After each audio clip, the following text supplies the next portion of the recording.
This is a lecture from Open Tuition. To benefit from the lecture, you should download the free lecture notes from opentuition.com.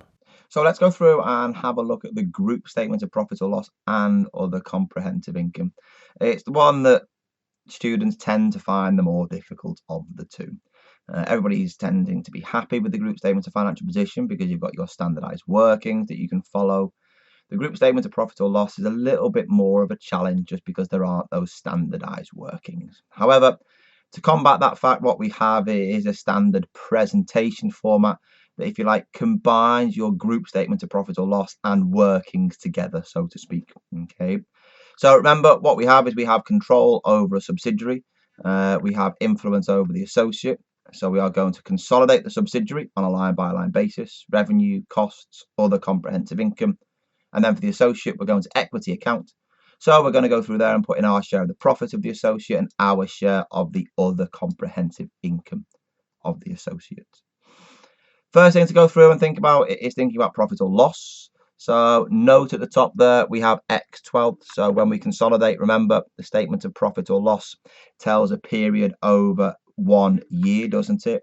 So it's the statement of profit or loss for the year ended. So if you have a mid-year acquisition, you need to go through there and prorate all of the results of the subsidiary from revenue right the way down to tax. Okay, so make sure you do that, otherwise you're in difficulty straight away. Okay. If you think about the trading account at the top, the revenue and cost of sales, the adjustments that you've got there, first of all, are for your intra-company sales. So your intra-company sales, anything between P and S and P, doesn't matter which way around the sale took place, you need to eliminate those sales in full. So reducing the revenue and reducing cost of sales. You've then got your provision for unrealized profits. So remember, on the SFP, we credited inventory and debited retained earnings. Here, we can specifically take that debit, can't we, to the right place, so to cost of sales. So remember, just be careful. If P is the seller, we put it in P's column, don't we? If S is the seller, we put it in S's column. Okay. The fair value adjustment for your extra depreciation. So remember that extra depreciation is on the fair value adjustment in S's books. So any additional depreciation that you charge is there within S's column. Okay, again, that increases the expenses, reducing the profits. Again, I've put it there in cost of sales. If it doesn't tell you where to put it in cost of sales. Otherwise, follow the instructions given within the question.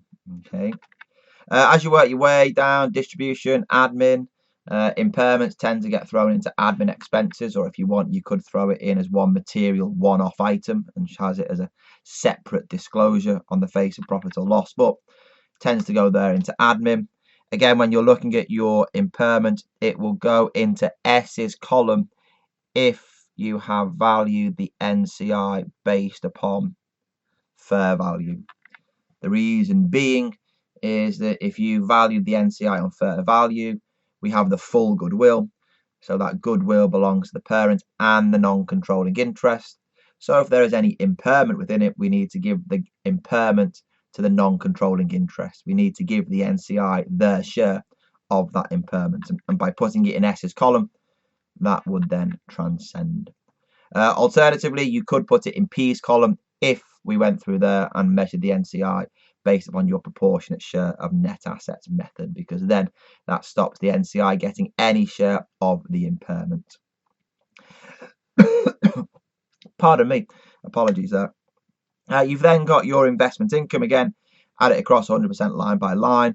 Don't forget, however, that you need to remove any dividend income that you've received from the subsidiary or the associate, because that dividend income comes from the sub's profits, comes from the associate's profits, and we've consolidated S's profits. We've equity accounted A's profits, so effectively we will be double counting if we didn't remove it. Okay, so we need to remove our share of S's dividend and our share of A's dividend from investment income.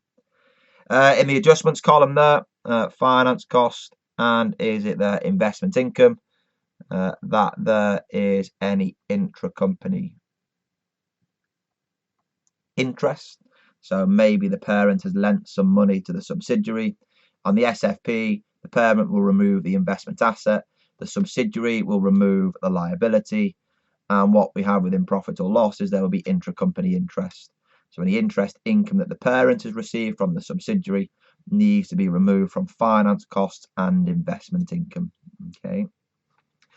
You've then got there, is it your associate? So we need to take P's share of A's profit for the year. Again, be careful when you're looking at A's profit for the year to prorate it if there is a mid-year acquisition, and then deduct any impairments. Okay. Your figure therefore then goes immediately before PBT. You've then got tax to then get you your profit for the year. Okay. Again, as you work down from profit for the year, you then meet your other comprehensive income. So the ones that I've just thrown in there are your evaluation gain to keep it simple. So again, we add across 100% of P, 100% of S, and then what you've got is the associate. To work out the associate, all you do there is you just take, is it P share of A's other comprehensive income. So if there is a revaluation in A, you take our share of it. Okay. All that happens then is you just need to total up the group column on the right hand side, so this one that's nearest to me, to get you your group total comprehensive income. You then total up S's to get S's total comprehensive income, and then what you do is you then take the non-controlling interest share of that total comprehensive income of S, and then you can work out what the balancing figure is. That is then attributable to the parent. So you take your group total comprehensive income figure, you deduct your non-controlling interest, don't we? And then your balancing figure is that which is attributable to the parent. Okay, excellent. Everybody happy with that? Sure, positive. Well, let's go through then and have a play around with an example. Okay.